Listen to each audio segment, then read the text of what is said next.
Pagi. Terima kasih atas kesempatan yang diberikan kepada kami. Di sini kami mempresentasikan hasil diskusi kami. Saya akan menjelaskan tentang analisis aktor, proses serta menganalisis kepentingan, tujuan, pengaruh dan tindakan mereka terhadap situasi yang ada. Tujuan analisis aktor yang pertama, identifikasi aktor. Yang kedua, memahami kepentingan dan tujuan. Yang ketiga, memetakan pengaruh.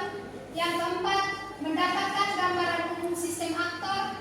Yang kelima, menginformasikan pengambilan keputusan. Yang keenam, memfasilitasi kolaborasi. Yang ketujuh, mengembangkan strategi yang efektif. Dan yang kedelapan, mengelola hubungan aktor. Yang ketiga, jenis-jenis aktor. Yang pertama, aktor utama, yaitu pihak yang paling terdampak atau berkepentingan langsung. Yang kedua, aktor pendukung, yaitu pihak yang mempengaruhi atau membantu penyelesaian masalah. Yang ketiga, aktor kunci, yaitu pihak yang memiliki kekuatan besar dalam menentukan arah penyelesaian masalah. Contoh penerapan analisis aktor.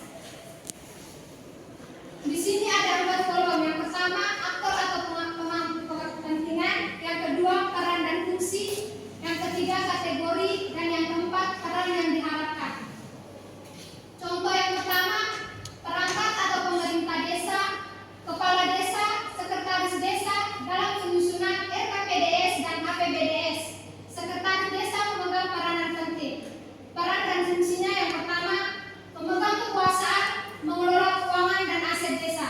Yang kedua, mengkoordinasikan pembangunan desa partisipatif. Yang ketiga, mengajukan draft peraturan desa. Yang keempat, menyusun dan mengajukan rancangan peraturan desa tentang APBDS atau dibahas dan ditetapkan bersama BPD. Contoh ini termasuk kategori kunci. Peran yang diharapkan, mengakomodasi dan memasukkan tujuan proyek dalam perencanaan penganggaran desa atau RKPDS dan APBDS. Contoh yang kedua, Badan Permusyawaratan Desa. Peran dan fungsinya yang pertama, menampung dan menyalurkan aspirasi ke masyarakat atau menyelenggarakan musyawarah desa. Yang kedua, membahas dan menyepakati rancangan peraturan desa atau termasuk rancangan APBDS. Contoh ini masuk dalam kategori kunci atau dukungan.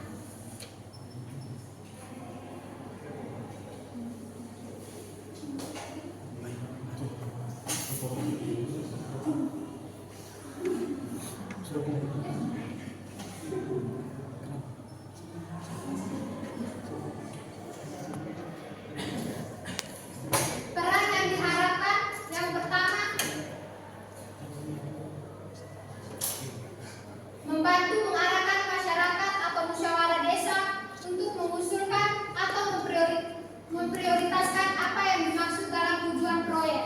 Yang kedua, dapat membantu mendorong dan meyakinkan pemerintah desa. Ini saya akan menjelaskan di analisis potensi. Analisis potensi itu adalah proses sistematis untuk mengidentifikasi, mengukur dan memahami sumber daya, kemampuan, atau peluang yang belum dimanfaatkan untuk mencapai tujuan tertentu. Tujuan dari analisis potensi itu yang pertama, pengembangan diri dan organisasi. Yang kedua yaitu pengelolaan sumber daya. Yang ketiga, pengambilan keputusan yang lebih baik, pengurangan risiko, meningkatkan keunggulan kompetitif, dan mengestimasi peluang. Dari analisis potensi ada 7 jenis-jenisnya, yaitu pertama, potensi sumber daya alam. Dari potensi sumber daya alam ini terdiri dari potensi perikanan, pertambangan, dan lain-lainnya. Nanti teman-teman bisa cari lagi.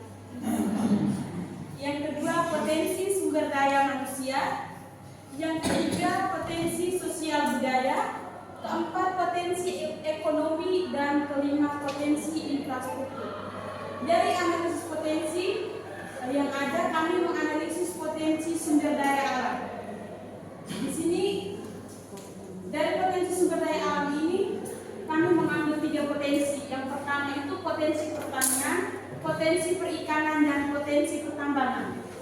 Dari potensi pertanian ini di Indonesia itu memiliki sawah padi, jagung, sayur mayur, kopi, kakao.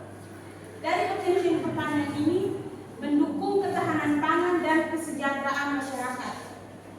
Yang kedua itu potensi perikanan. Dari potensi perikanan ini di Indonesia itu ada laut dan sungai, budidaya ikan, rumput laut, udang, dan kerang. Dari potensi perikanan ini juga mendukung lapangan kerja dan ketahanan gizi. Yang ketiga yaitu potensi pertambangan. Dari potensi pertambangan ini ada batu kapur, pasir atau batu kali, mineral, minyak dan gas bumi. Dari potensi pertambangan ini mendukung pendapatan daerah dan infrastruktur pembangunan. Sekian presentasi dari kami.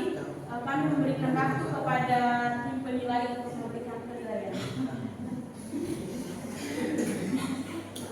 Terima kasih atas pandangan yang sudah diberikan. Ini kami akan memberikan pertanyaan.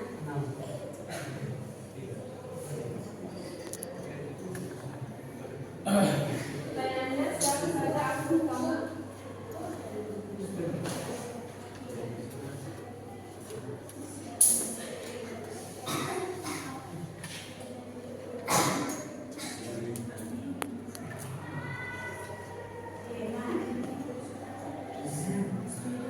Siapa saja aktor utama yang terlibat dalam suatu kebijakan?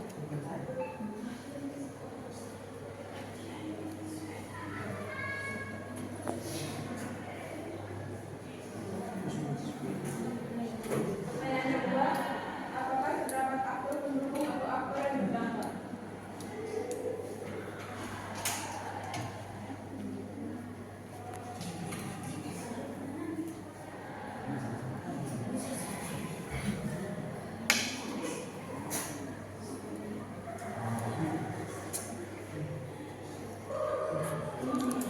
Terima kasih. Di sini ada dua pertanyaan. Pertanyaan pertama itu siapa saja aktor utama yang terlibat dalam isu atau kebijakan? Dari penjelasan tadi ada 3 aktor yang kami bahas, yaitu pertama aktor kunci, yang kedua aktor pendukung dan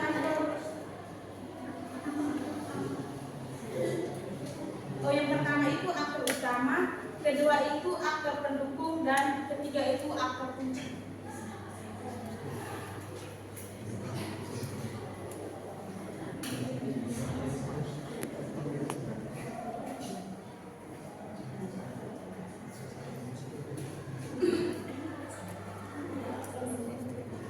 Mas sekali itu kamu hanya menjelaskan aktor-aktor, mas sekali itu aktor utama itu siapa?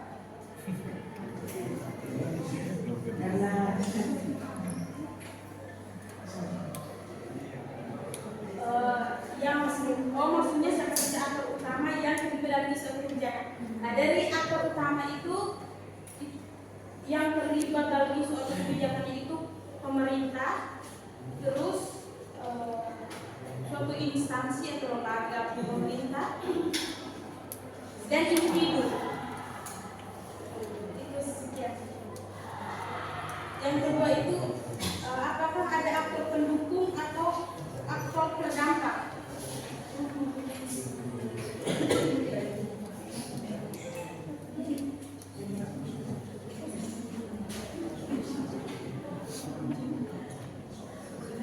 Aktor pendukung atau aktor terdampak yaitu pertama mungkin di pemerintah, terus kedua di lembaga pendidikan. Ini itu saja yang kami tahu. Bukan kembali.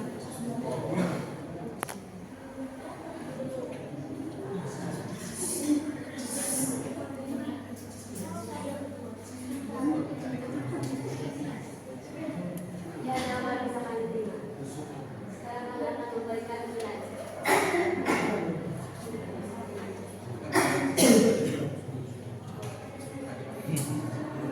Penilaian kami beri penilaian berapa?